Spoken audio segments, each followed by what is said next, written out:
Here's what we're covering today. Merchandise, food, including a Chicago-style hot dog, and some family activity ideas to make the whole summer feel like a celebration and not just one day. So let's go from sea to shining sea.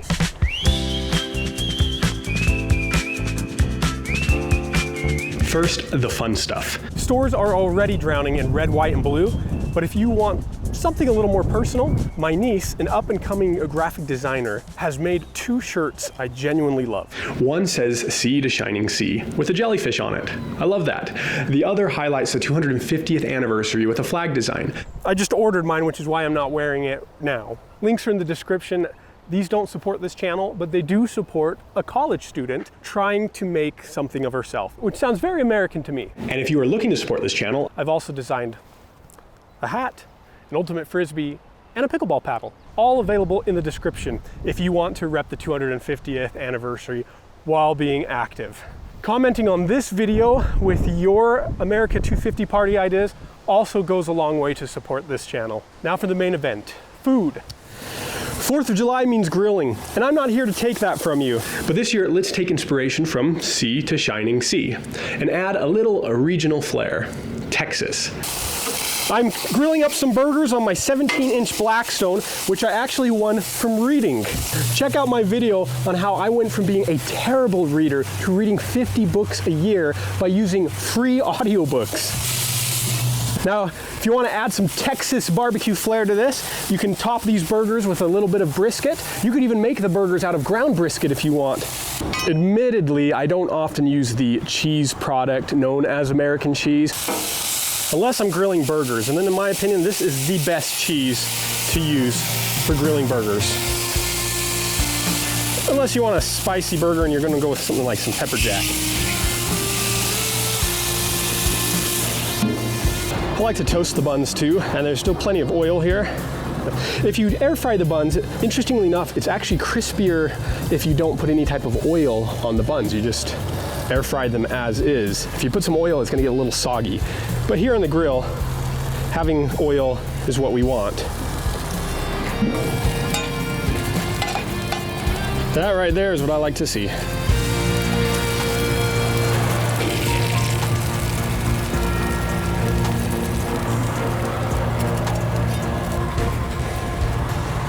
And there we have it. 2 beautiful burgers. All right, that's Texas for you. Now let's head to New York. Now I don't want this video dragging on too long, so I'm gonna take the lazy approach. I'm gonna skip the homemade cheesecake. Go to the grocery store, grab a New York style cheesecake, and own that decision with confidence. For sides, you can go with mac and cheese for a southern charm. Real southern mac and cheese, not the blue box. But hey, I won't judge. Another good side option is a good old-fashioned Idaho potato salad, which any Idahoan will tell you is made using red potatoes. Idaho's famous for russets. Details. California, the orange Julius, originally from Los Angeles. Here's a simple blender recipe. Take the ingredients, put it in the blender. So I have here on my phone a recipe. I'm going to copy and paste this recipe. And then I'm going to come into Paprika. I'm going to select browser. I'm going to paste it right in there. If you hear some noise over here, it's my ice maker making the ice for this recipe. Then I'm going to click download, and it's going to grab everything, and I just need to make a few changes. So right here to the ingredients, I'm going to get rid of this more section. The directions look okay. I'm going to add a category where it will say drinks. Go back. We're going to hit save.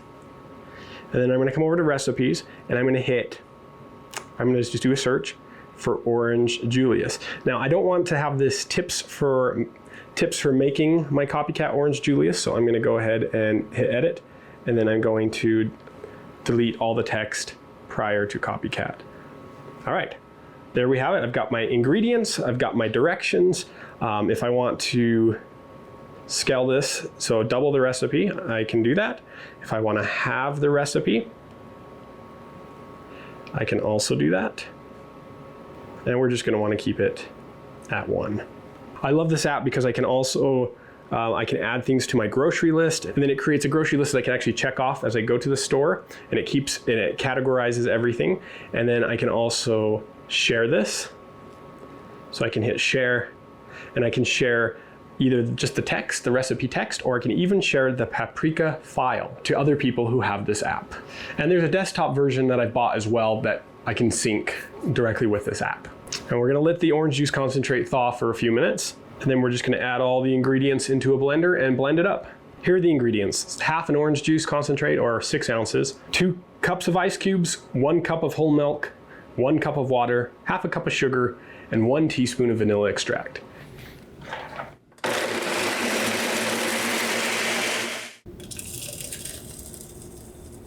And here we have it. That's good. And then there's Chicago. Here's what you need to understand about the Chicago dog. Once you eat a Chicago-style hot dog, a regular hot dog with just ketchup and mustard will never hit the same. It'll feel like settling. So here's how you do it. The bun. Authentic Chicago style uses poppy seed buns. If you're in Illinois, you might find them at the grocery store. If not, here's the workaround.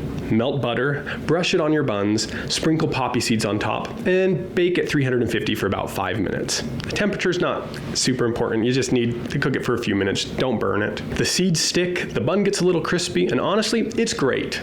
Done. Now, authentic Chicago buns are steamed, but I like them just fine like this. Now the dog, 100% beef. In Chicago they use Vienna beef. Use whatever you love. Grill it, use a Blackstone, or do what I do, air fry it. 5 to 6 minutes. Perfectly done every time. Now we drag it through the garden, and that's Chicago slang for loading up the toppings. Here's the lineup.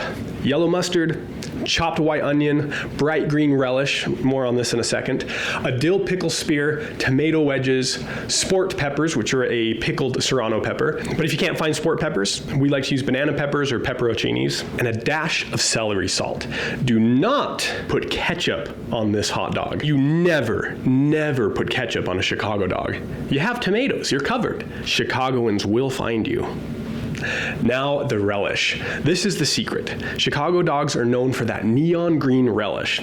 Here's how you make it at home. You grab a squeeze bottle of sweet relish, add a couple drops of green food dye, shake it up, done.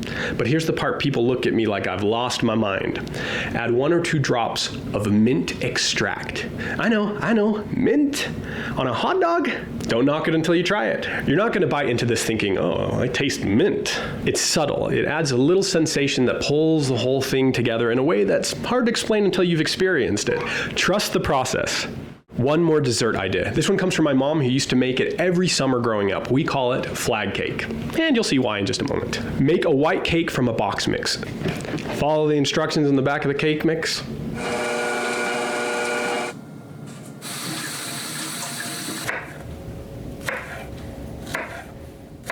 Spread strawberries and blueberries on the cake. Top it with Cool Whip, then arrange blueberries and strawberries on top to look like an American flag. That's it. It's simple, it's beautiful, it's festive, and kids love helping to decorate it. One word of wisdom from my family's history. Add the cake mix. When my sisters were little, they once wanted to surprise our older brother with a birthday cake. The recipe on the back of the box said to blend the ingredients, so naturally they blended it in a blender. Right? They put it in the oven and started baking it. It didn't quite look right, so they called our oldest sister. She asked, "Did you add the eggs?" "Yes." "The oil and water?" "Yes." "Well, if you added all that to the cake mix, it should be fine." "You did add the cake mix, right?" So with the scrambled eggs already baking, they sprinkled the cake mix on top. In the end, the surprise birthday cake for our brother was, in fact, very surprising. The cake tastes much better if the mix goes into the batter. This is important information. What does it look like? American flag. American flag. I'm slice of both the strawberry and blueberry. Oh, the wonderful thing is there's actually strawberries and blueberries underneath. Yeah, there's some there. Oh, I see blueberry. And right now they're sitting on our lifetime folding bench table. Should I fold it down right now? No. No. Why not? Then the cake will fall out. And eventually I'd love to get another one, make a full picnic table. Beyond the food, here's a few ways to make the whole summer feel like a celebration. Play games as a family, board games, yard games, whatever gets everyone off their phones. Spend time outside, simple but underrated. Try to come up with 250 things you're grateful for as a family. It sounds hard, but it's also kind of incredible what you come up with when you push past the obvious ones. Commit to walking 250 miles this summer. That's just under 3 miles a day for the whole summer, so it's doable. Or check out the Conqueror Virtual Challenges. I have 2 videos on those in the description, plus a 10% off referral code for new members. And what it is in a nutshell, you track your distance, like I do on this Garmin Forerunner, and then it updates it on a virtual map, and when you have finished that map, you are sent a physical high-quality medal. And there's a huge community already that will tell you it's done wonders for their motivation. I'll also have free worksheets and activity ideas linked in the description. So there you have it. From Texas brisket to Chicago dogs to California orange Julius to New York cheesecake. Sea to shining sea. Let me know in the comments what food is on your America 250 table this year. And if you try the Chicago dog, especially the mint relish, I genuinely want to know if it converted you. See you in the next one.